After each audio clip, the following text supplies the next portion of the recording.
지난번에 보니까 콜랩으로 사용하시는 분들이 많으신 것 같아서 저도 그냥 실습을 콜랩으로 진행을 하려고 해요.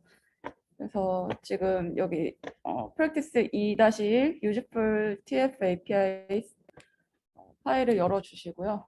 여기서부터 우선 환경 설정부터 하고 시작을 하겠습니다.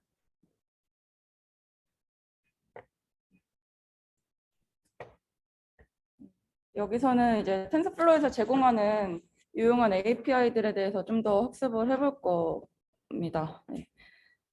앞서서 이제 콜랩 세팅을 할 텐데 이게 콜랩을 사용하시는 분이 아니시면 이 부분을 스킵하셔도 돼요. 근데 여기서 이제 보시면은 첫 번째로 이 본인의 구글 드라이브를 여기 콜랩에 마운트하는 것부터 할 겁니다. 이 셀을 실행을 하면은 콜랩에 이 구글 드라이브가 마운트 되면서 이 노트북의 모든 코드가 구글 드라이브의 모든 파일에 액세스할 수 있게 돼요. 만약에 이걸 하지 않으면은 그냥 이 이 콜랩이 컨텐트 그러니까 드라이브까지 연결이 안 되고 이 여기 폴더에 다 저장이 돼서 이제 뭐 데이터를 저장해 놓은 걸 불러온다던가 그럴 때 문제가 될 수 있거든요. 그래서 이 마운트를 해주셔야지 그냥 서버나 본인 로컬 PC에서 사용하는 것처럼 사용하실 수 있을 거예요. 이거를 실행을 하시면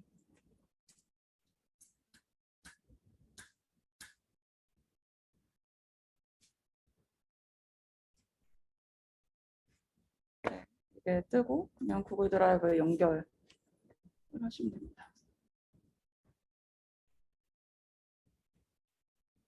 되게 느리네요.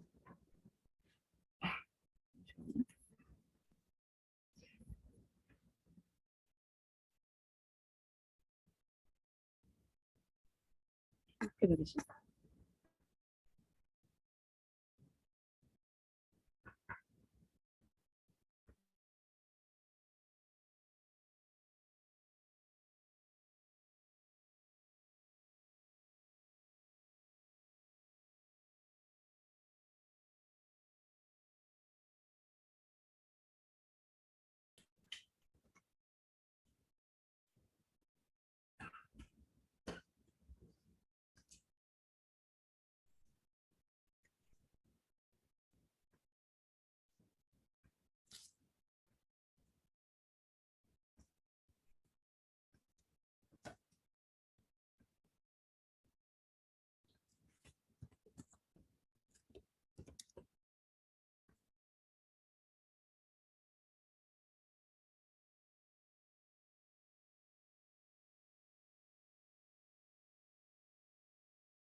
다시 시작하면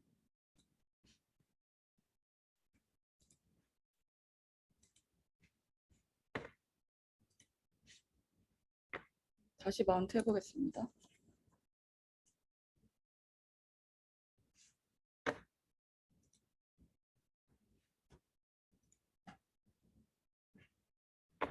여기서 허용을 해주시면은 이제 마운트가 완료가 됩니다.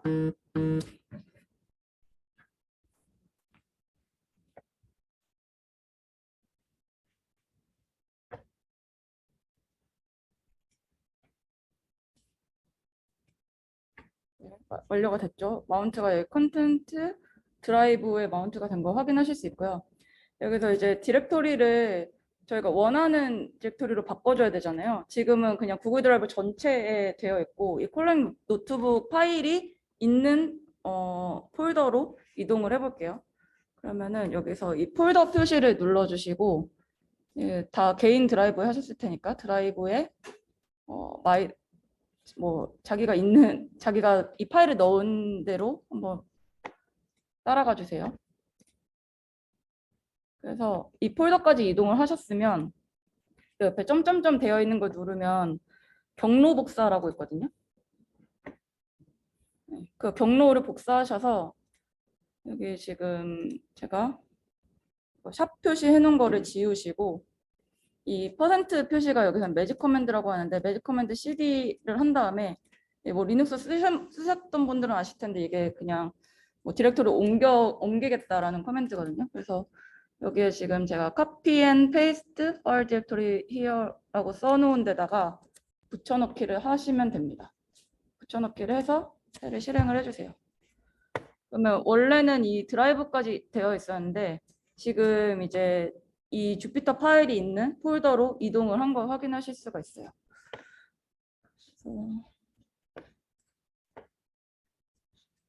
여기까지 하셨나요?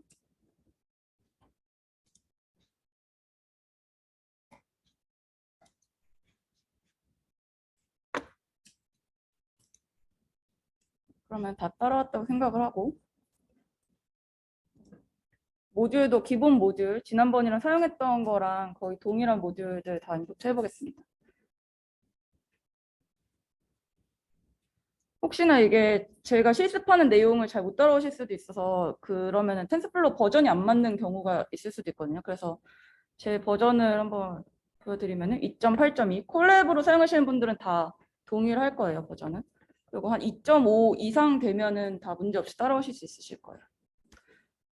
그리고 GPU 세팅 이거는 콜랩 말고 뭐 서버나 본인 GPU 이용하시는 분들이 사용하실 수 있는데 만약에 멀티 GPU 사용하시는 분들은 이 커맨드 이용해서 뭐 자기가 쓰고 싶은 GPU 번호를 설정을 하시면은 그 GPU만 사용하실 수 있습니다.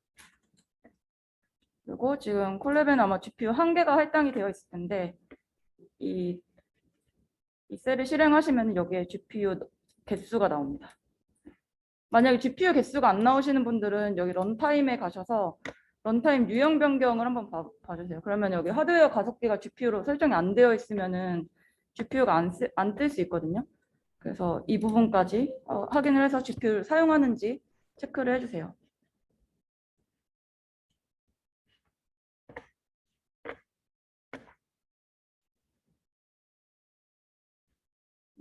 여기까지 되셨으면은 이제 PPT로 넘어가 볼게요.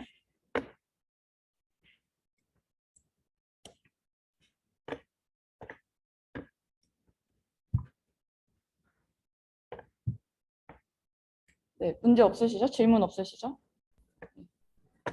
오늘은 두 가지를 할 거예요. 지금 실행하고 있는 주피터 파일에서처럼 Useful TensorFlow API를 먼저 학습을 하고 그 자동이 되네. 스피커 온 것 같아요. 그 다음에 이번에 강의를 보고 오셨던 그 CNN을 간단한 CNN을 구현을 해서 한번 학습을 돌려보겠습니다.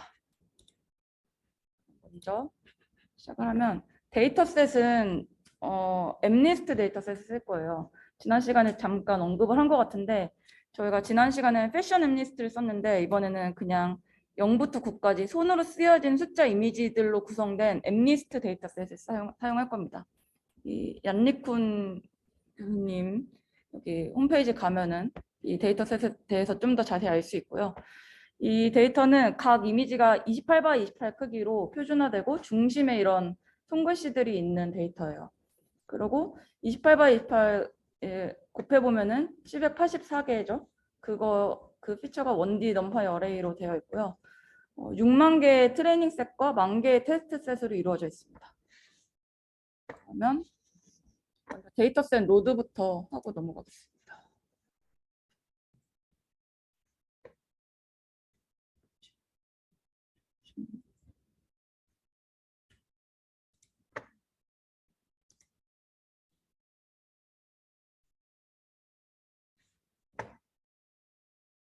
보시면 그 패셔니스트 데이터셋 다운로드 한 것처럼 이것도 동일하게 tf.class 데이터셋에 이번엔 엠니스트라고 하시면은 이게 엠니스트 데이터셋이 다운로드 됩니다. 그리고 마찬가지로 이것도 동일해요. X 트레인, Y 트레인 하고 X 테스트, Y 테스트 나눠서 이 로드 데이터를 해주시면은 데이터가 로드가 되고요. 그리고 이제 그 트레인 셋 일부를 밸리드 셋으로 나눠서 사용을 할 겁니다. 한 0.2 정도, 20% 정도를 밸리드 셋으로 사용을 할 거예요. 로드를 해주시고요. 그 다음에 데이터 쉐입을 한번 다 체크를 해보면 트레인 데이터 셋이 6만 장이라고 했는데 그중에 20%를 밸리드로 했으니까 밸리드가 12,000장, 트레인이 48,000장 이렇게 되고 테스트가 10,000장 이렇게 있습니다. 그래서 데이터 비주얼라이제이션 한번 해보면 이런 식으로 손글씨가 나오고 여기 타이틀에 제가 이 레이블을 표시하도록 해놨어요. 그래서 1번 레이블에 1번 글씨 이렇게 나오는 거를 확인할 수 있습니다. 그다음에 지난 시간에 했던 것과 마찬가지로 간단한 풀 프로세싱을 할 텐데 이 이미지가 1부터 255까지 숫자들로 되어 있잖아요. 그래서 이거를 그냥 0부터 1까지의 수를 가지도록 리스케일링을 해줄 겁니다. 그래서 다 2호로 그 이미지 X 데이터에 대해서만 255로 나눠줄 거예요. 여기까지 이렇게 되면은 데이터는 준비가 됐습니다. 그 다음에 이제 모델 파트로 넘어갈 텐데요.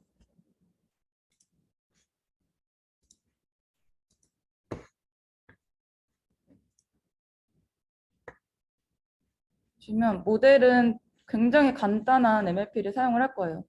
여기 보시면 아까 말씀드렸듯이 인풋은 748 1D numPy 어레이로 들어갈 거고요. 히든 레이어는 그냥 64개 사용하고 액티베이션으로 렐루를 사용할 겁니다. 그리고 아까 0부터 9까지 클래스니까 10개 클래스잖아요. 그래서 10개 클래스의 소프트맥스 사용해서 클래시피케이션을 해볼게요. 그리고 로스는 지난 시간과 마찬가지로 스파이스 카테고리컬 크로스 엔트로피를 사용하고 옵티마이저는 아담 그리고 러닝 레이트는 0.001을 사용하겠습니다.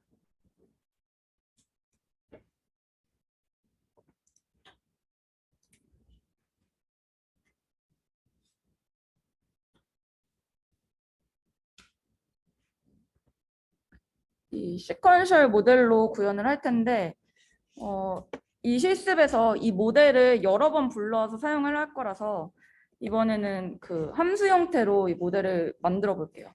이렇게 create sequential 모델 이렇게 해서 함수 형태로 만들어 보겠습니다. 채팅창 좀 켜고 할게요.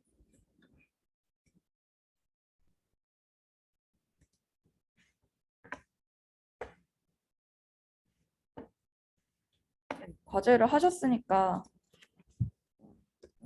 제가 치는 거 보지 말고 혼자서 한번 쳐보세요.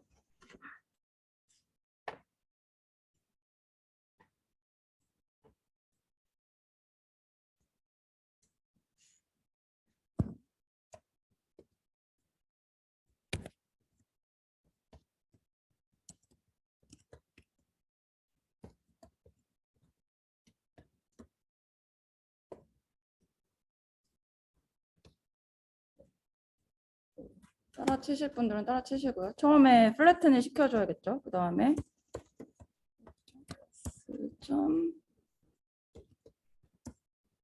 댄스 레이어 사용을 하고 64개 사용한다고 했어요. 그리고 액티베이션은 사용할 거고요. 그다음에 tf 댄스 레이어 사용하고 마지막으로 10개 클래스 액티베이션은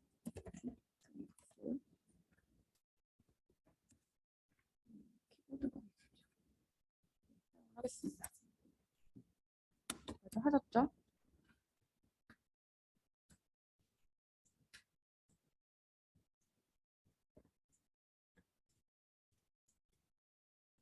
네, 그러면 이제 모델은 이렇게 함수로 지정한 create sequential 모델 이렇게 해서 하면은 모델에 저희가 이렇게 정의한 모델이 만들어집니다. 다음은 여러 번 해봤던 거랑 똑같아요. 모델 컴파일을 합니다. 로스 설정해 주시고 이렇게 옵티마이저 설정해 주시고 여기 가로친 부분에 다른 것들을 넣을 수가 있는데, 그러니까 본인의 뭐 러닝레이트 이런 것들을 지정을 할 수가 있는데, 쉬프트 탭을 눌러보고 잠시만요. 네, 보통 쉬프트 탭을 누르면 여기 어떤 것들이 들어가야 되는지 되거든요. 근데 뭐 러닝레이트는 0.001로 자동으로 설정이 되어 있으니까 그냥 이대로 사용을 할게요. 매트릭은 어큐러시를 사용을 해서 컴파일을 해보겠습니다. 그다음에 마찬가지로 모델.pit을 사용을 해서 열의 폭만 학습을 시켜볼게요.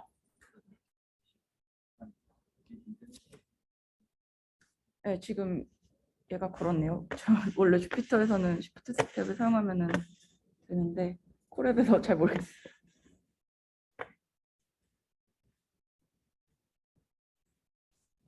습이 되고 있죠? 네네. 처음에 인풋 쉐입, 네? 인풋 쉐입을 쓸 때도 있고 쓸 때도 일단 펑셔널 API 사용하면은 무조건 써줘야 되고요. 시퀀셜에서는 지금 여기서는 정의를 안 하고 데이터를 넣어주면은 얘가 지금 정의가 돼요. 사실 되게 간단한 모델이어서 한 2회 폭만 해도 충분히 모델이 잘 학습이 될 거예요. 지난번처럼 로스랑 글씨를 한번 비주얼라이제이션 해볼게요. 이런 식으로 로스가 학습을 진행할수록 줄어들고 글씨는 증가하는 정상적인 학습 형태를 보이고 있죠. 여기 채팅에 드라이브 경로 따는 부분 다시 한번 보여달라고 하셨는데 여기에 폴더 옆에 있는 폴더 아이콘 누르시면은 처음에 이렇게 뜰 거예요. 그러면 지금 처음에 마운트를 시키면은 이 드라이브만 마운트가 되거든요. 그래서 여기에 이제 하위 폴더로 타고 넘어가시면은 근데 본인이 어디에 저장했는지는 알고 계셔야겠죠. 마이 드라이브가 보통은 내 드라이브, 이게 쉐어드 드라이브가 공유 드라이브거든요. 그래서 보통은 여기 콜랩 노트북에 되어 있을 거고 그래서 본인의 저장한 폴더까지 갑니다. 그래서 지금 저는 여기 있거든요. 이 파일이. 그래서 이 상위 폴더 practice2에 점점점 되어 있는 부분에서 경로 복사 누르셔가지고 경로 복사 누르시면은 이게 복사가 돼요. 그래서 제가 네 됐죠?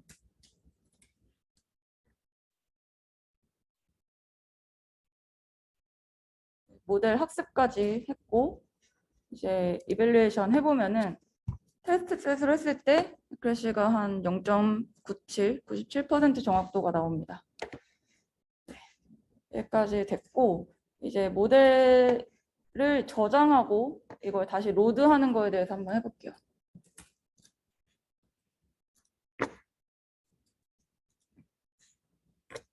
저희가 이 모델을 만들고 이 모델을 사용할 때마다 트레이닝을 시킬 수는 없잖아요. 그래서 이 모델을 학습시킨 거를 저장을 했다가 다시 불러와서 사용하고 이러는 게 중요합니다. 그래서 모델을 저장하는 방식에는 크게 2가지가 있어요. 먼저 그 학습시킨 웨이트들 그런 애들을 체크 포인트 형태로 웨이트만 저장하는 게 하나가 있고 이 다음에 볼 거는 모델 자체를 저장하는 방식이 있습니다. 먼저 체크 포인트 저장하는 방식을 보시면 모델은 다 빌드된 상태라고 가정을 해요. 저희가 모델 정의하고 컴파일까지 했잖아요. 그렇게 빌드된 상태라고 가정을 하고 학습된 모델의 웨이트만 저장을 하는 겁니다. 그러면은 모델을 웨이트만 저장을 했으니까 저희가 이 저장한 체크 포인트를 다시 로드하기 위해서는 모델을 다시 빌드한 후에 로드를 해야지 이 웨이트가 이 모델에 맞춰서 들어오겠죠. 네. 그러면은 이 부분을 해볼게요.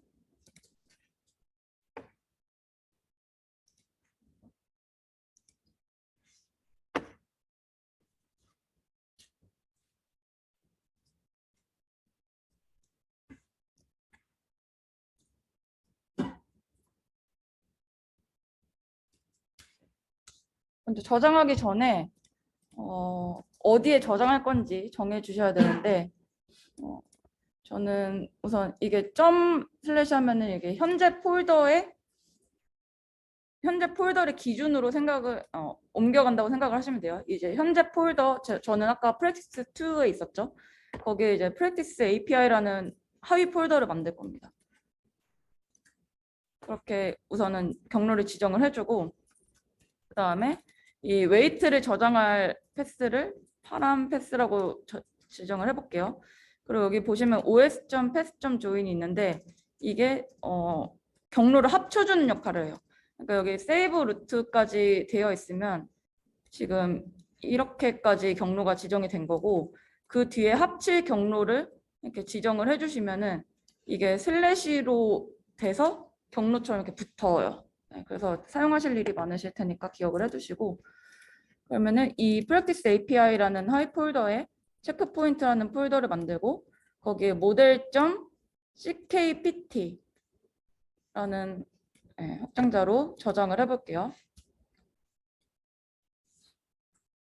여기에 웨이트를 저장하는 방법은 그냥 간단합니다. 저희가 모델을 모델이라는 파라미터로 저장을 했잖아요.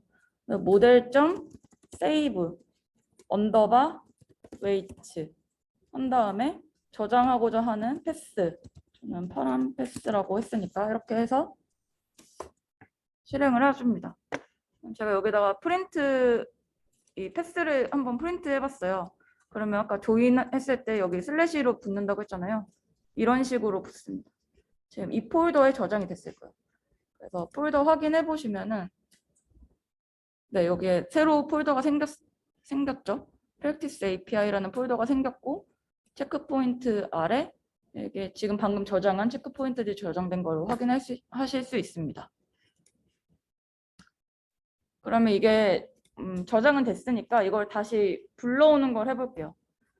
새로운 모델을 불러와야지 이게 웨이트가 학습된 게 잘 다시 불려왔는지 확인을 할 수가 있겠죠. 그래서 모델 2라는 거를 만들고 아까 그 모델 만드는 함수 create sequential 모델로 새로운 모델을 만들어줍니다. 그리고 그거를 컴파일 해줄게요. 동일하게 로스도 동일하게 정의하고 옵티마이저랑 매트릭도 동일하게 적용을 해서 새로운 모델을 빌드해 보겠습니다.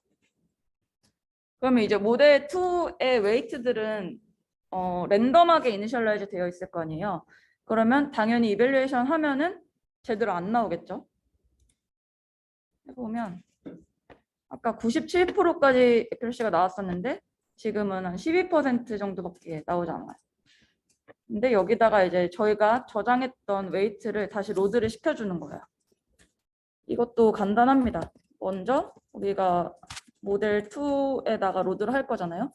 모델 2 로드 하고 언더바 웨이트랍니다.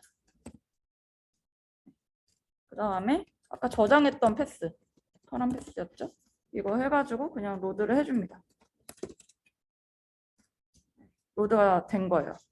그 다음에 다시 이밸류에이트 해보면은 97% 다시 나오죠? 97.14 여기 위에서도 97.14 동일한 웨이트가 로드 돼서 모델이 학습된 모델을 다시 불러온 거예요.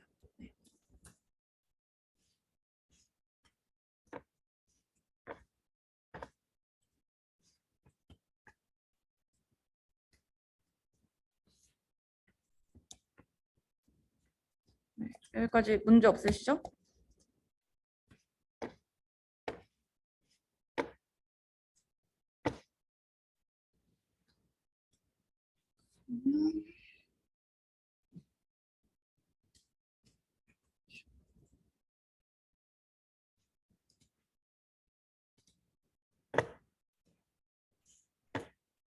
이번에는 모델 자체를 저장하고 로드하는 걸 해보겠습니다. 여기서는 tf.character.models.save 모델이라는 게 있어요. 그거랑 로드 모델 이거를 사용하면은 아까 전에 웨이트만 불러왔는데 여기서는 모델의 아키텍처랑 구성 그리고 모델 웨이트 컴파일 정보, 옵티마이저 뭐 그 외의 상태들이 다 같이 저장되고 로드가 돼요. 그러니까 따로 모델을 뭐 구조를 몰라도 그냥 모델 자체를 불러오는 거죠. 그러니까 모델 정의하고 컴파일할 필요 없이 그냥 바로 불러와서 사용하시면 됩니다. 이걸로 불러오면 이렇게 저장된 모델이랑 웨이트가 같이 따라오는 거니까.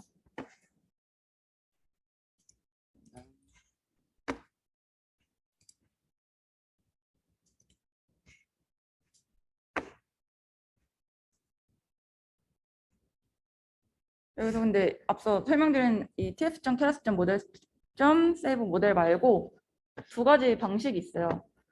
그냥 model.save 하고 패스를 해도 되고 방금 설명드린 걸 해도 돼요. 그래서 위에서 웨이트 저장할 때처럼 먼저 모델 저장할 패스를 설정을 해줄게요. 세이브 루트까지는 똑같고 이번에는 그냥 세이브 모델이라는 거를 패스로 지정을 해서 해볼게요.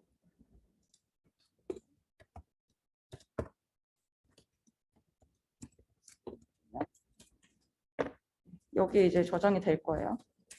그래서 첫 번째 API model.save로 저장을 해보겠습니다.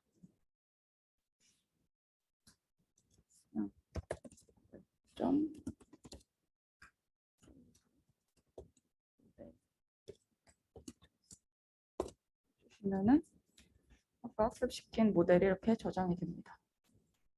그리고 두 번째 API 이 tf.class.model. 이거를 사용해 볼게요.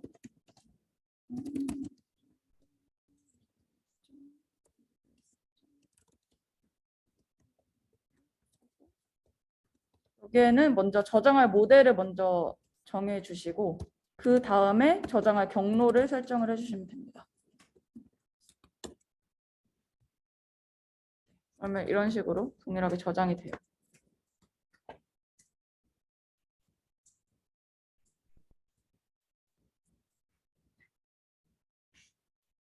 그러면 여기에 폴더에 가서 보시면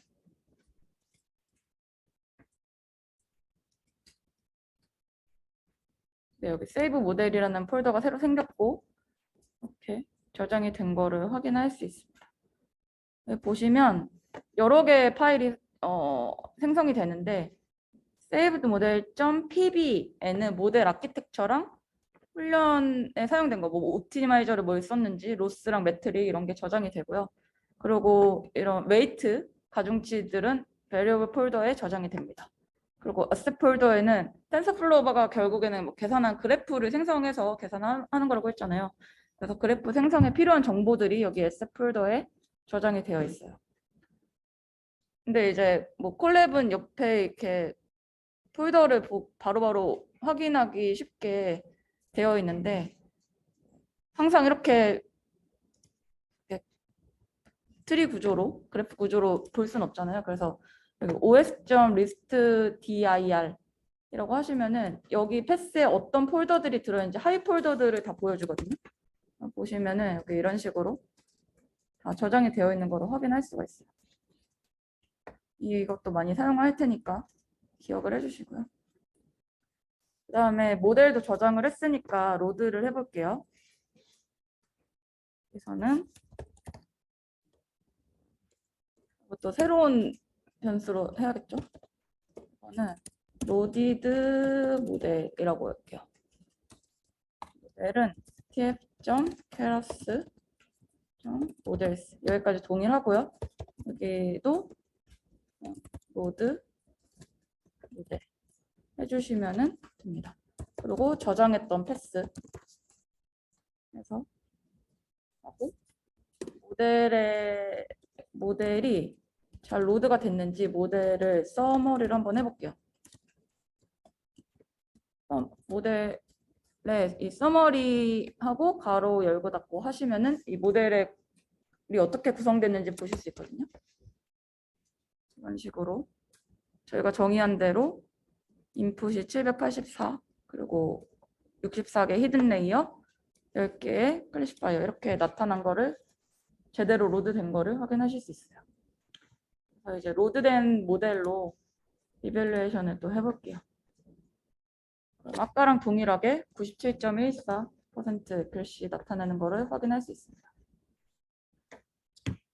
그리고 텐서플로우 사용하셔서 다른 사람들이 학습한 모델들을 가져다 쓸 때가 있잖아요. 그때 H5 형태로 저장된 것들을 많이 보실 수가 있을 거예요. 이게 좀 예전 방식이라고 하는데 이것도 한번 보여드릴게요. H5 형식만 아까 전에는 저희가 뭐 체크 포인트라고 하고 그냥 모델이라고 해서 저장을 했는데 여기에다가는 그냥 저장할 체크 포인트에 .h5만 해서 경로를 지정을 해주시면 돼요. 그래서 동일하게 model.save 해서 h5 패스라고 해가지고 저장을 하시면 되고요.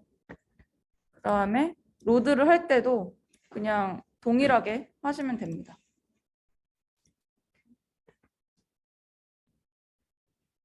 동일하게 되죠.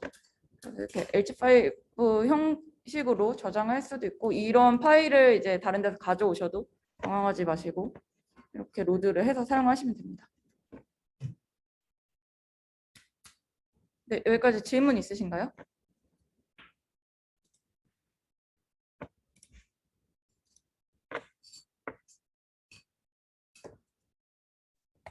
에도 질문 없으니까.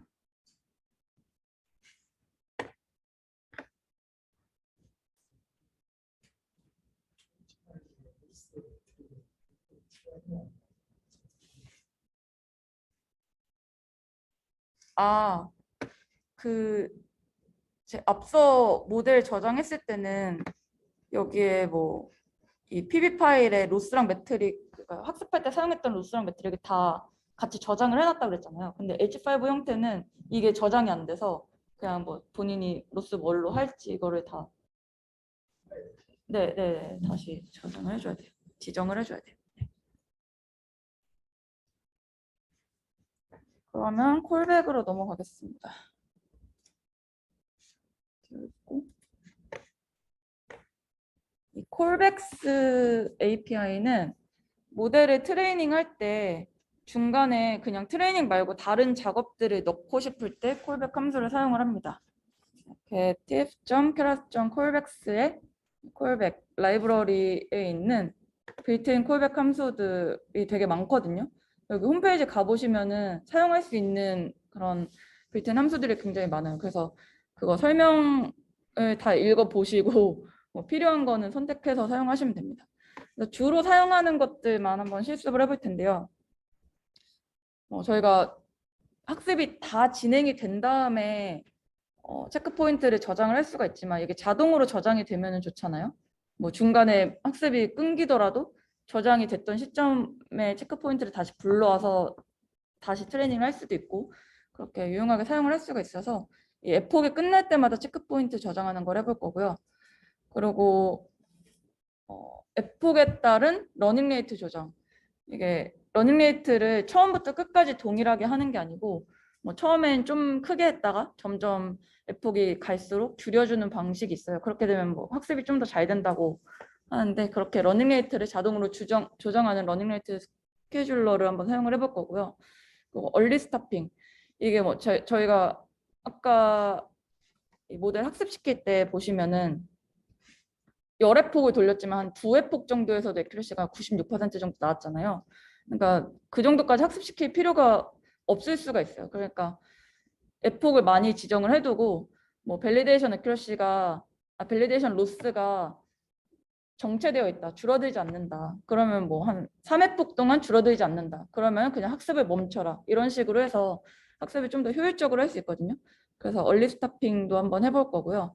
그리고 뭐 이게 학습을 진행하면서 지금은 로스랑 액큐러시만 바로바로 출력이 되는데 그거 외에도 원하는 메시지를 출력을 시킬 수가 있어요. 그래서 그런 거를 한번 해보도록 하겠습니다.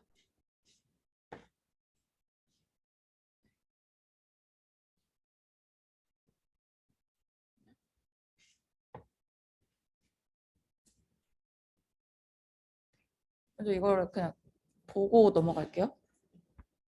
이 러닝 레이트 보시면은 이 그래프 보시면 러닝 레이트가 너무 작아도 안 되고 너무 높아도 완전히 수렴을 하지 않고 너무 높으면 완전히 이게 옵티멀한 값을 찾지 못하고 발산하는 경우도 있고요. 좋은 러닝 레이트를 사용을 해야지 잘 로스를 최대한 줄이면서 옵티마이즈 시킬 수 있다라는 그래프고 이거를 저희가 뭐 집에서 공항에 간다고 할 때 보통 이런 식으로 비유를 많이 하죠. 집에 문 밖에 나가서 차를 타고 공항에 좀 빨리 가다가 거기서 이제 게이트를 찾아갈 때는 걸어서 이제 가는 그런 걸로 비유를 많이 하시더라고요. 그래서 이것도 마찬가지로 처음에는 좀 크게 찾아가다가 점점 학습이 진행이 될수록 스텝을 작게 해서 업데이트를 해주는 거라고 이해를 하시면 될 것 같아요. 그래서 이걸 러닝레이트 조절하는 것도 방식이 여러 개가 있어요. 뭐 간단하게는 매뉴얼하게 뭐 몇 회포까지는 0.001로 하고 뭐 20회포까지는 0.0001로 하고 30 그 이후부터는 뭐 또 10분의 1로 줄여서 하고 이런 식으로 매뉴얼하게 정해주실 수도 있고 이런 식의 코사인 형태로 줄여줄 수도 있고 리니어하게 줄여줄 수도 있고 되게 다양하게 사용할 수 있습니다. 그리고 뭐 익스포넨셜 함수 같은 경우에도 이런 식으로 그려지니까 이 반대편 음의 영역으로 하면은 이렇게 되게 그래주얼하게 줄일 수가 있겠죠. 그래서 그거는 그냥 본인이 사용하는 모델에 따라서 적합한 방식이 있을 거예요. 그래서 이런 러닝레이트가 하이퍼 파라미터이기 때문에 되게 많이 튜닝을 해가면서 학습을 시키는 게 필요할 수 있어요. 그리고 얼리 스타핑 같은 경우에는 스탑을 하려면은 그 기준이 있어야 되잖아요. 그래서 밸리데이션 셋을 항상 나눠줘야 됩니다. 그래서 밸리데이션 셋이 오버피팅을 시작하면 학습을 멈추는 거라고 하는데 이거를 보통 모니터링 하는 거에 로스를 많이 써요. 그래서 로스가 줄어들지 않으면 멈추는 그런 걸로 사용을 합니다. 네. 여기까지 하고 이제 실습을 해볼게요.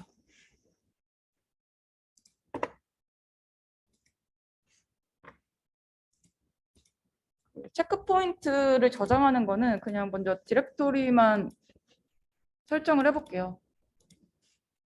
그래서 아까 세이브 루트 했던 거에다가 이번엔 콜백스 체크 포인트라고 디렉토리 하나 더 만들고 그다음에 체크 포인트 프리픽스라고 했는데 이게 에폭이 진행되면서 진행될 때마다 저장을 한다고 했잖아요. 그러면 몇 에폭의 체크 포인트인지를 확인을 해줘야 되니까 그냥 저희가 저장했던 여기 디렉토리에다가 이렇게 체크 포인트 하고 이 괄호를 하고 에폭이라고 하면은 이 에폭이 진행될 때마다 숫자가 자동으로 바뀌어요. 그래서 이렇게 디렉토리 설정을 해주시면 됩니다.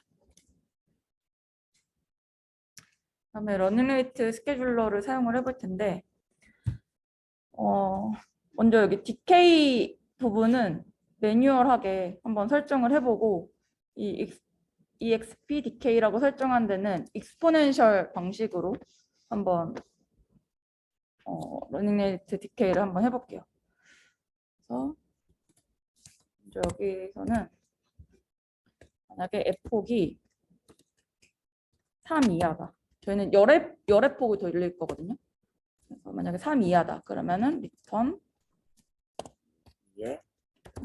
이런 식으로 해주고 만약에 에폭이 3보다 크거나 같고 에폭이 7보다 작다 라고 하면 이번에는 4로 10분의 1로 줄여줄게요. 그리고 그 외에는 그러니까 뭐 7 이상부터 10까지겠죠? 이렇게 줄여주겠습니다.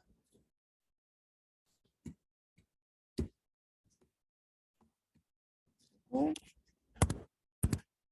여기서는 만약에 에폭이 3보다 작으면 001에서 시작을 하고 만약에 3 이상이면은 익스포넨셜 함수를 좀 따라서 이거를 기준으로 s.1에 음의 영역을 가야 되니까 3-f으로 해볼게요. 이런 식으로 지정을 할 수가 있어요.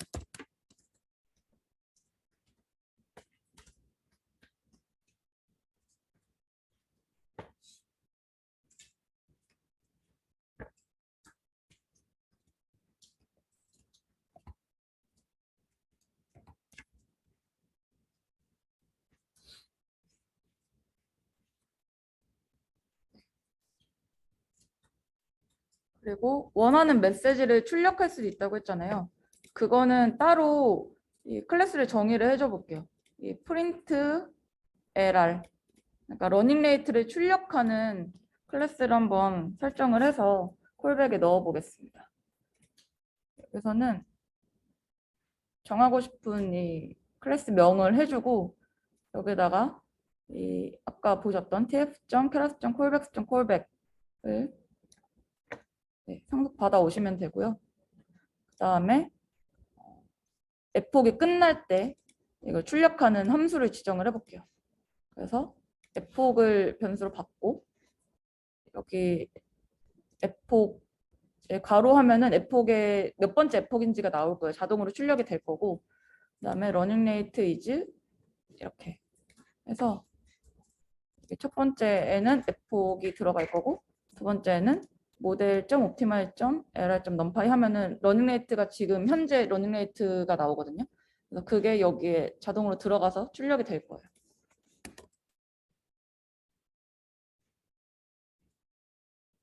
이렇게 다 정의를 한 거를 제 콜백에 넣어 볼 텐데 먼저 넣기 전에 모델을 정의를 해야겠죠. 모델을 이번에도 위에서 정의했던 것처럼 크리에이트 시퀀셜 모델로 해서 모델을 만들어 주고요.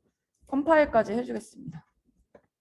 컴파일까지는 동일하고 이제 모델.fit 이 학습을 시킬 때 여기에 콜백스에 콜백스라고 정의한 것들을 넣어 줄 거예요. 그래서 여기다가 이제 콜백스를 정의를 해야 되는데 이 리스트 형태로 해서 원하는 콜백을 다 넣어주면 됩니다.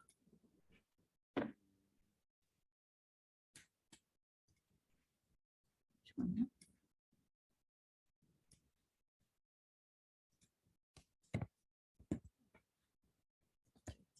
tf.class 여기까지는 동일하고 아까 콜백스에 있다고 했죠. 여기에 이제 어떤 콜백을 넣어줄 거예요. 여기 이제 자동으로 뜨죠.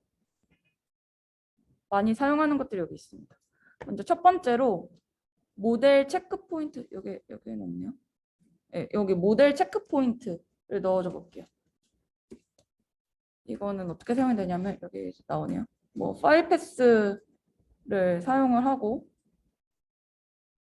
여기 여러 가지 옵션들을 지정을 해줄 수가 있어요. 근데 보통은 이제 파일 패스 아까 저희가 체크 포인트 프리픽스라고 했었죠.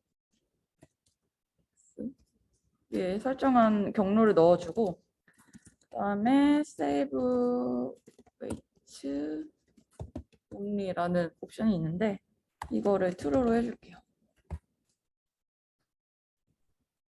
네, 그리고 시퀀셜 모델 사용하듯이 그냥 콤마 한 다음에 다음 걸로 넘어갈게요.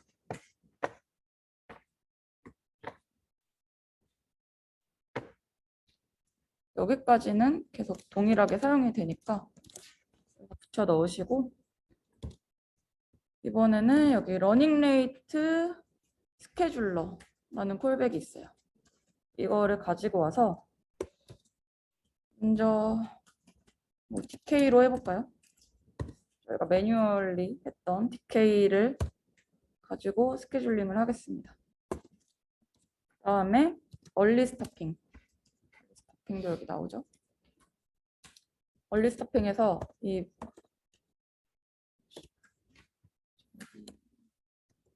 모니터는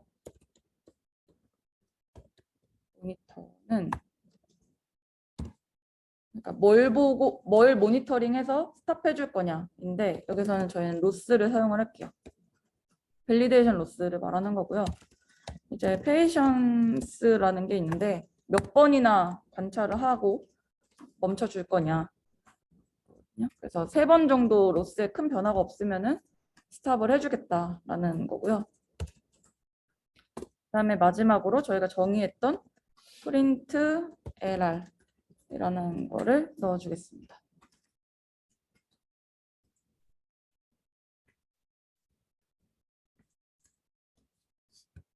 그래서 콜백 정의하고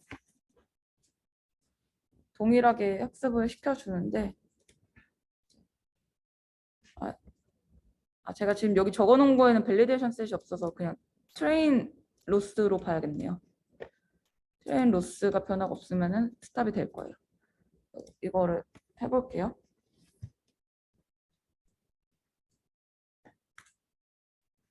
네, 그럼 여기 이제 저희가 정의한 대로 출력이 되죠.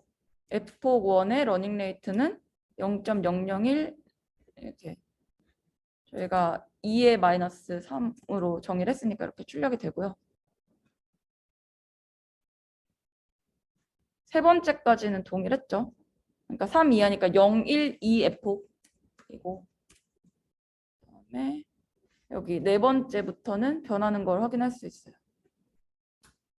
그래서 출력이 되고 또 일곱 번째에서 바뀌었으니까 여기에 또 한 번 바뀌죠.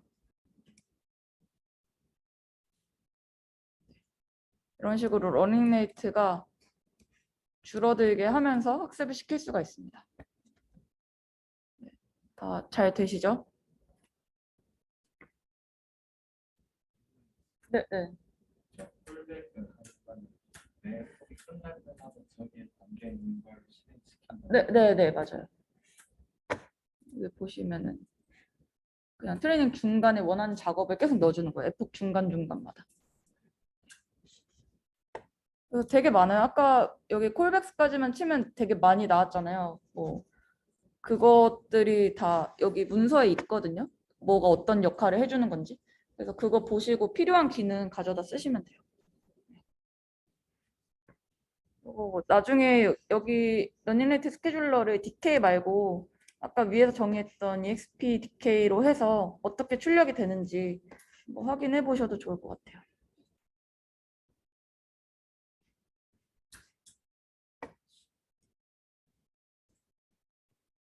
그리고 저희가 에폭마다 체크 포인트를 저장을 했는데 여기 모델.load weights 한 다음에 이 tf.train latest 체크 포인트라고 하면은 가장 최근에 저장된 체크 포인트를 불러올 수가 있어요.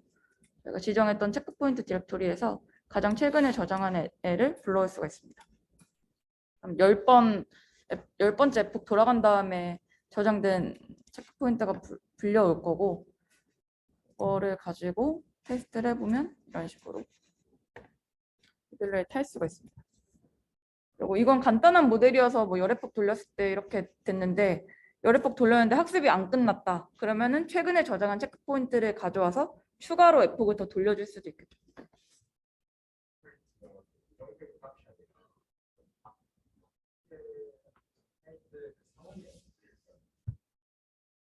어, 네네.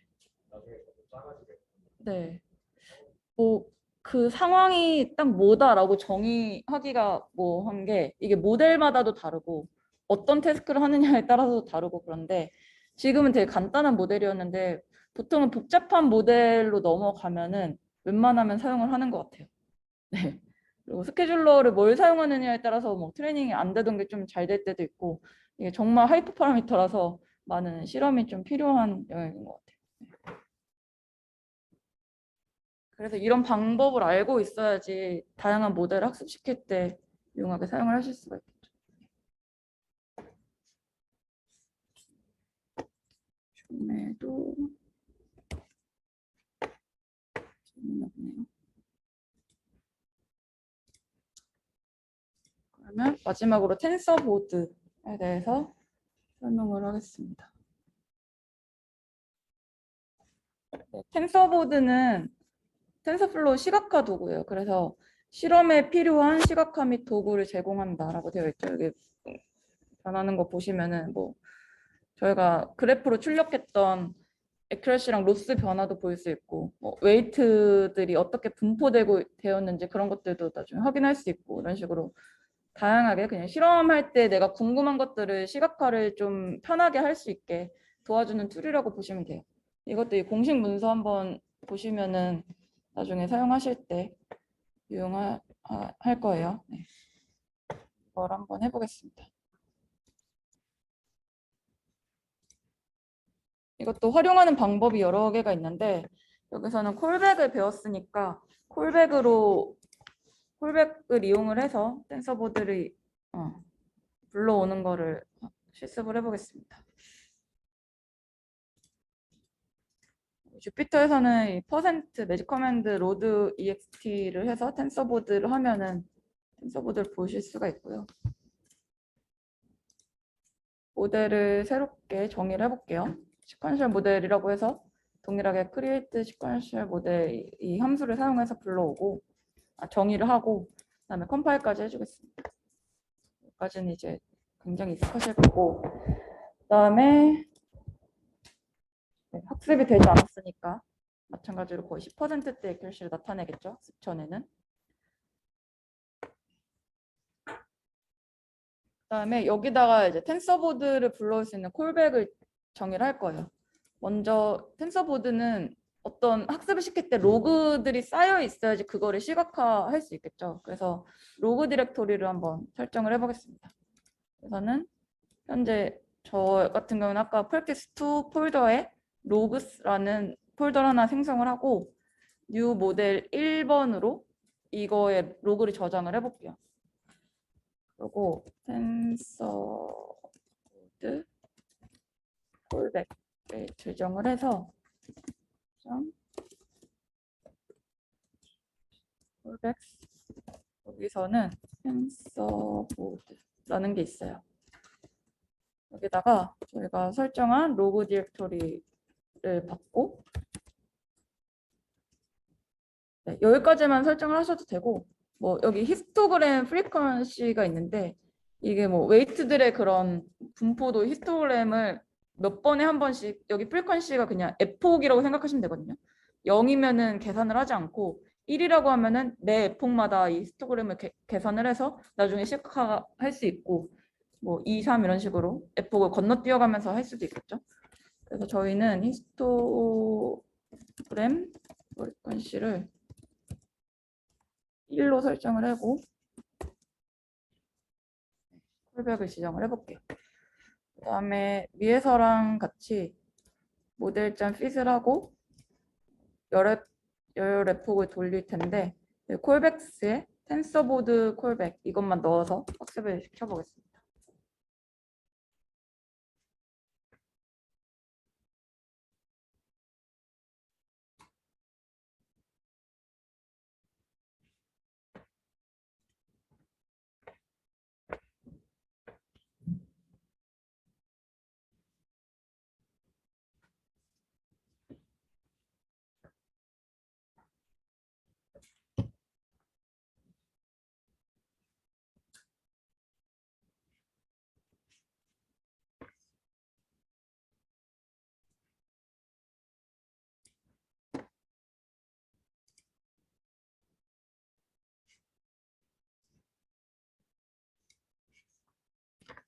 네, 학습이 완료가 됐고 그래서 이제 텐서보드를 주피터에서도 그러니까 여기 콜랩에서도 비주얼라이제이션 할 수 있는데 매직 커맨드 텐서보드 치시고 로그 디렉토리 설정하는 거에다가 위에서 설정했던 로그 디렉토리 이렇게 넣어주시면은 비주얼라이즈 할 수 있습니다. 실행을 해보면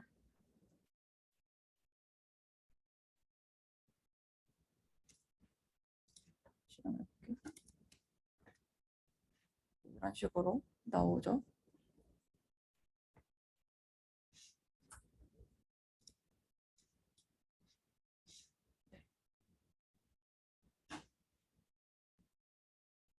이렇게 첫 번째 보면은 이런 식으로 트레인이 빨간색으로 나타나고 밸리데이션이 파란색으로 이렇게 나타나죠. 이걸 뭐 스무딩 해서 그래프를 좀 원하는 대로 스무딩 시켜서 볼 수도 있고요. 이런 식으로 나타나는데 스무딩을 시키면 되게 매끈하게 그래프가 나타나죠. 볼 수 있고 여기 뭐 그래프 만든 거 학습시킬 때 어떤 식으로 그래프가 생성이 돼서 학습이 됐는지 뭐 웨이트들의 디스트리뷰션 같은 것도 여기에 뭐 어떤 레이어의 디스트리뷰션이 어떻게 됐다 이런 식으로 에폭의 변화에 따라서 어떤 식으로 변했는지도 볼 수 있고 히스토그램도 확인을 하실 수가 있습니다. 그리고 해석하는 거는 나중에 좀 복잡한 모델 돌리시면은 뭐 확인을 해보세요.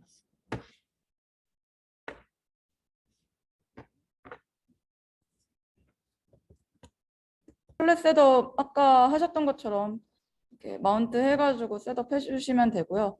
모듈 인풋 하시고 그리고 이 GPU 설정까지 해주시는데 여기에 이제 센 메모리 그로스가 어떤 역할을 하냐면 텐서플로우가 이 GPU를 사용할 때 모든 메모리를 다 잡고 사용을 하거든요. 그러니까 아까 설명드렸듯이 3090에 뭐 24기가 메모리가 있다. 그러면은 그 GPU 메모리를 다 할당을 해놓고 사용을 해요. 근데 이걸 해주시면은 그냥 그때그때 필요한 메모리 양만큼만 차지를 시켜서 이렇게 할 수가 있습니다. 이것까지 실행을 해주시고 이제 PPT로 넘어가서 다시 설명을 드릴게요.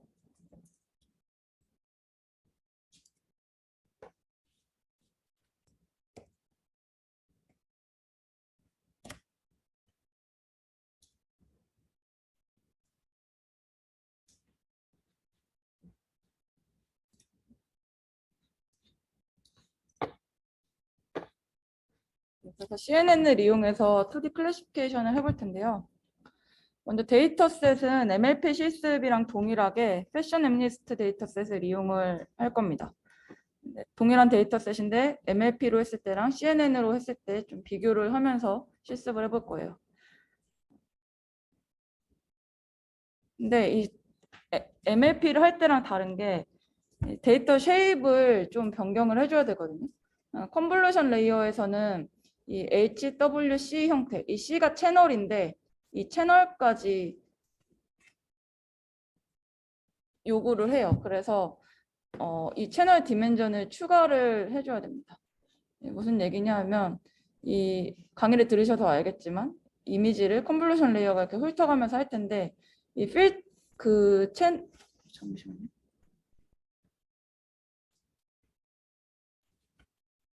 네.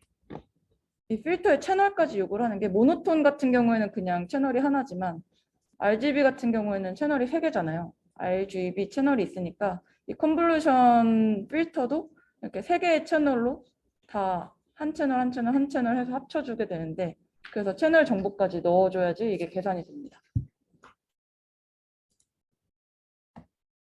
그래서 데이터셋부터 한번 해보겠습니다.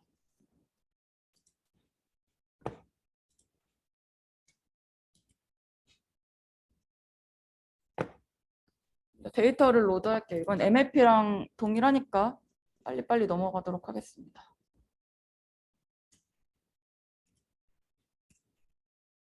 이런 식으로 비주얼라이제이션 해볼 수 있고 여기 이제 데이터 쉐입을 여기서 바꿔줘야 되는데 원래는 그냥 28 x 28 이렇게 흑백 이미지로 되어 있어요.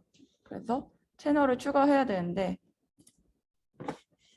expand라는 함수를 정의를 해서 사용을 하겠습니다.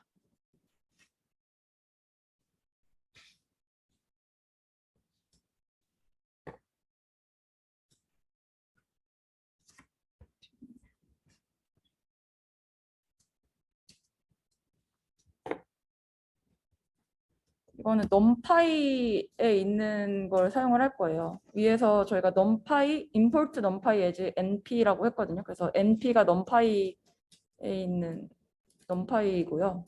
여기에 그 expand dim이라는 게 있어요. 언더바하고 dims라고 하시면 되고요. 여기 이제 input 이미지를 받아서 엑시스 마지막 엑시스에 채널 하나 더 추가해 준다라는 거거든요. 그래서 엑시스 0으로 하면은 첫 번째 엑시스의 채널이 추가가 되고 마이너스 1이라고 하면은 마지막 채널이 추가가 됩니다. 그래서 엑스트레인 데이터셋의 쉐입을 한번 출력을 하고 익스펜드 이 함수를 적용한 다음에 쉐입을 한번 출력을 해볼게요. 원래는 48,000장이 있고 28 x 28 이미지가 있었는데 여기 채널 마지막 하나가 추가가 된 거 확인하실 수 있죠. 그래서 이거를 다 엑스트레인 밸리드 테스트에 다 넣어줄게요. 그러면 각각의 쉐입이 다 마지막에 추가가 됐죠. 그 다음에 이제 모델을 구성을 해볼 거예요.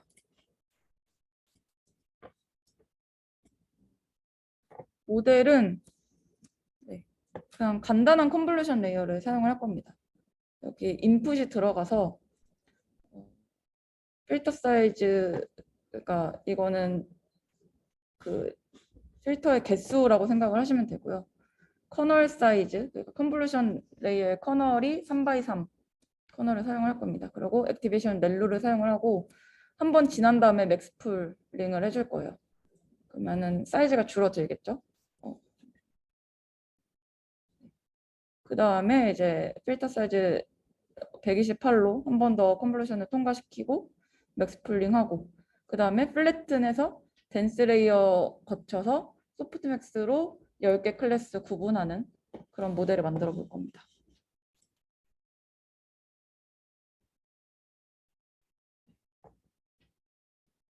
여기에 좀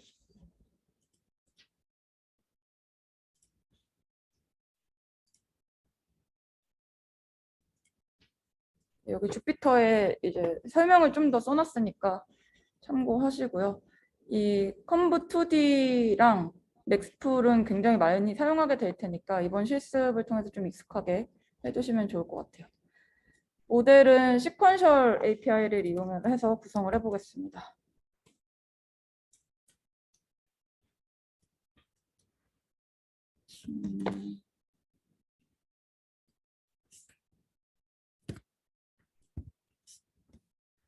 cf.keras.layers에 있고요. 컴브 2D라고 하시고 filters 64개였죠. 그 다음에 커널 사이즈가 3x3 그리고 패딩을 수업에서 배우셨죠? 패딩을 same이라고 해주시면은 한 개씩 이렇게 띠가 둘러진다고 생각하시면 돼요. 그래서 컨볼루션을 지나도 사이즈가 변하지 않습니다. 네, same 해주시고 액티베이션은 렐로 사용하기로 했죠.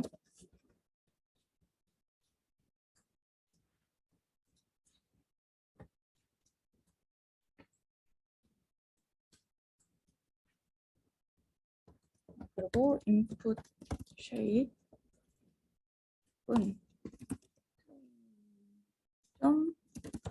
네.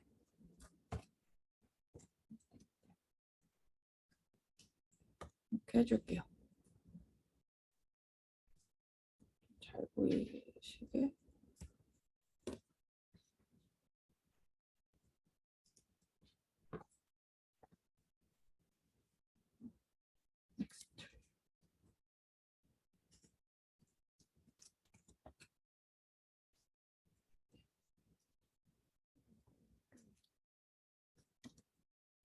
이게 어떻게 되냐면은 이런 식으로 이미지 한 장이 들어가는 거거든요. 그러니까 앞에 48,000이 있었던 게 48,000장이 있다는 거잖아요. 그래서 여기 extract shape에서 1 땡땡 하시면 그 앞에 거는 제외하고 이제 28 by 1 이 이미지가 들어간다는 의미가 됩니다. 그 다음에 시퀀셜이니까 여기 콤마 찍으시고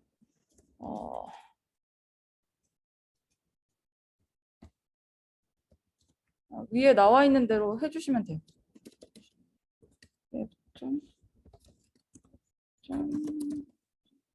여기에 이제 맥스풀이 있거든요.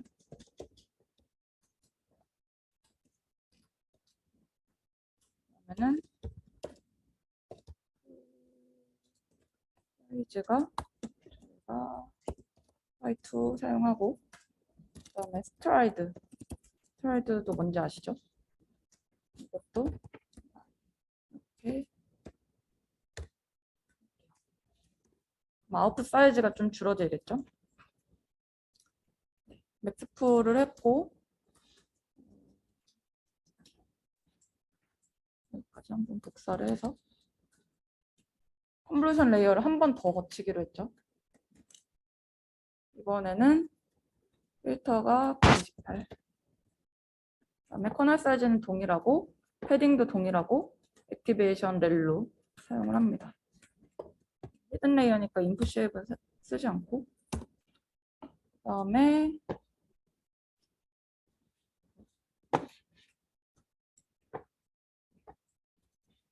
동일하게 맥스풀 한 번 더 해주시면 되고요.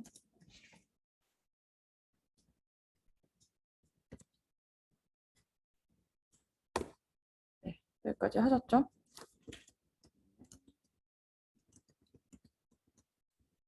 플래튼 해주고 그러니까 컨볼루션 레이어 거친 피처들을 다 1D 어레이로 펼쳐준 다음에 그거를 덴스로 그러니까 풀리 커넥티드 레이어로 레이어를 거쳐줍니다. 이렇게 클래스고 마지막 액티베이션은 소프트맥스. 이렇게 구성을 하시면 모델이 완료가 돼요.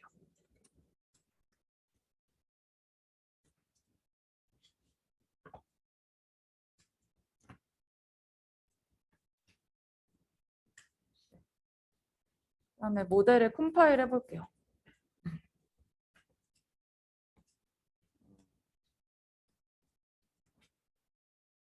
그냥 MLP 실습이랑 동일한 로스 옵티마이저 매트릭을 사용을 할 거고요. 여기서는 로스 옵티마이저 펑션으로 이렇게 정의를 해서 사용을 할게요. tf.class. 저희가 컴마하고 스펄스 카테고리컬 크로스 엔트로피라고 그냥 치셔도 되고 이렇게 tf.class.losses에서 이걸 가져오셔도 돼요. 동일한 거예요. 그리고 옵티마이저도 마찬가지로 이렇게 다운표하고 아담이라고 쓰셔도 되고 이렇게 가져오셔도 되고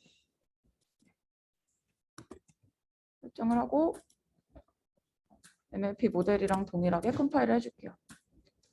그다음에 모델을 서머리에서 확인을 해보시면은 이렇게 처음에 64개 채널을 거치고 그다음에 맥스 풀링을 해서 아웃쉐입이 반으로 줄었죠. 그리고 여기다가 이제 128개짜리 채널을 한 번 더 컨볼루션을 해서 맥스 풀링을 하면은 또 한 번 반이 줄고 이거를 이제 플래튼 시켜주면은 6272 이 레이어가 생기고 이거를 덴스 레이어를 통과시켜서 10개의 클래스로 분류를 하는 그런 모델입니다. 파라미터 수 나오고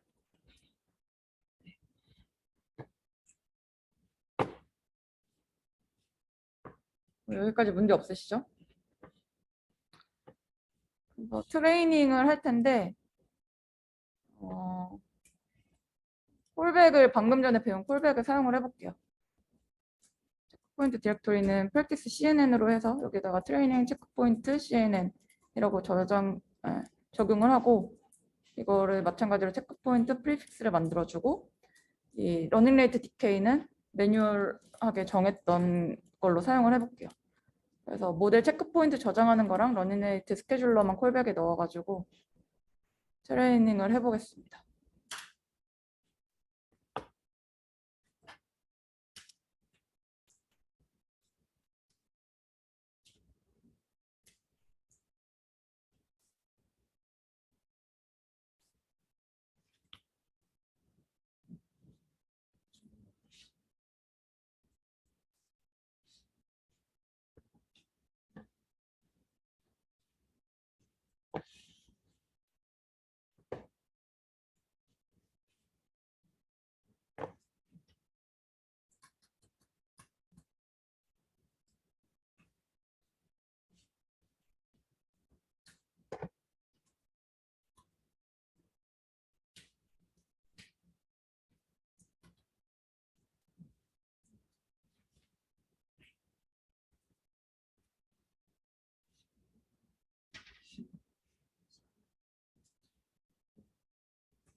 네, 완료가 됐죠.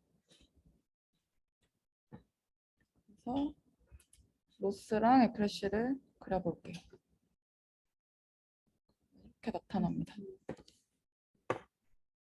네, 첫 번째 시간에 그 MLP 모델로 트레이닝 하셨던 거 기억하실지 모르겠는데 그때 80%를 못 넘었었어요. 열애 폭을 했을 때 80%를 못 넘었는데 CNN 모델로 하니까 지금 95%.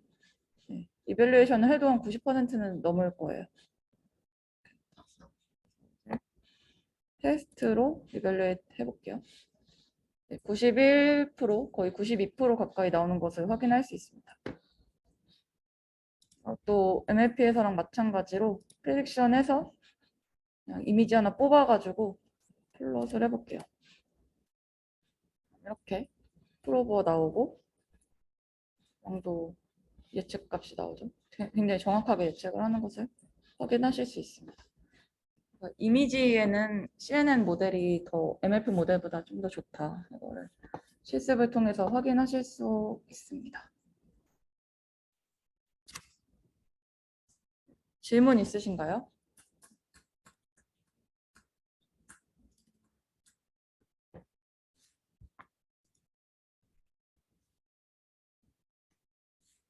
간단한 모델이어서 질문 없이 그냥 다 수월하게 하셨을 거라고 생각을 하고, 대신에 과제가 조금 어려울 수 있어요. 금요일까지 한번 해보시면 되는데, 이걸 꼭 금요일까지 한번 해보셨으면 좋겠는 게, 세 번째 실습에서 모바일넷이라는 다른 CNN을 구성을 하거든요. 그것도 구조가 꽤 복잡해서 이 인셉션 네트워크 한번 구현해 보시면은 다음 실습 때 따라오기 좀 편하실 거예요. 그래서 인셉션 네트워크는 수업 때 한번 보셨을 거라고 생각을 하고, 이 모델이 인셉션 모듈로 구성이 되어 있잖아요. 그래서 첫 번째 시간에서 보셨던 그 시퀀셜 모델 말고 펑셔널 API를 사용을 해서 구성을 하셔야 될 거예요. 제가 첫 번째로는 이 인셉션 모듈을 구성을 하고, 이 인셉션 모듈을 이용을 해서 네트워크를 구성을 해보는 게 과제입니다.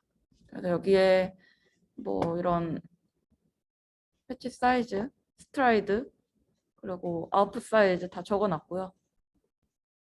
이 숫자 그대로 해서 앞서 그 컨볼루션 레이어 쌓았던 것처럼 구성을 하시면 됩니다. 여기 다 설명 자세히 적어놨으니까 한번 확인해 보시고요. 모듈 구현하시고 네트워크 구성하시면 됩니다. 그 뒤에는 뭐 다 트레이닝 하는 거 다 동일하고요. 데이터셋은 사이파 10 이용하시면 돼요. 여기 다 셀은 그냥 수정하지 않고 다 로드해서 사용하시면 될 겁니다. 데이터 프리프로세싱은 별게 아니고 저희 그 255로 나눠서 0부터 1 사이로 리스케일링 했었죠. 그렇게 노멀라이즈 해주는 거 정도만 해주시면 되고요. 그다음에 모델 컴파일도 그동안 했던 거랑 거의 동일하게 사용하시면 되는데, 제가 콜백은 넣어놓진 않았어요. 근데 오늘 배우신 거 사용하실 거면 여기 콜백 새롭게 정의하셔가지고 트레이닝 할 때 사용하시면 되고요. 콜백 정의하시면 여기다 콜백스 해가지고 넣으시면 되겠죠. 제가 학습 진행했던 거는 뭐 이런 식으로 50회폭 돌리면 이렇게 학습이 진행이 됩니다. 그래서 하이퍼 파라미터 다양하게 튜닝 해가지고 학습까지 진행해 보시면 될 것 같고요. 테스트 애큐러시는 한 65% 이상 나오면은 맞게 구현하신 거라고 생각하시면 돼요. 금요일까지 해서 제출해 주시면은 그 이후에 모범 답안 공개하도록 하겠습니다.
질문 있으신가요?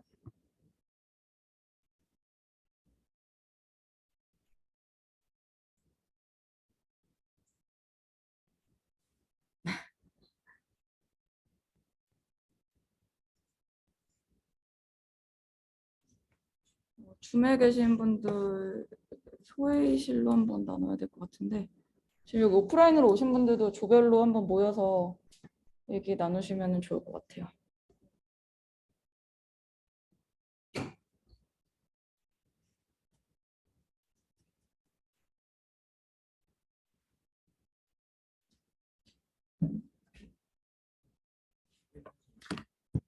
여기에 질문이 하나 있네요. 모델 서머리에서 파라미터 수가 3 곱하기 3 곱하기 64 하면 576이어야 되는데 왜 640이냐? 네네네. 바이오스가 더해지면은 640이 될 거예요. 14.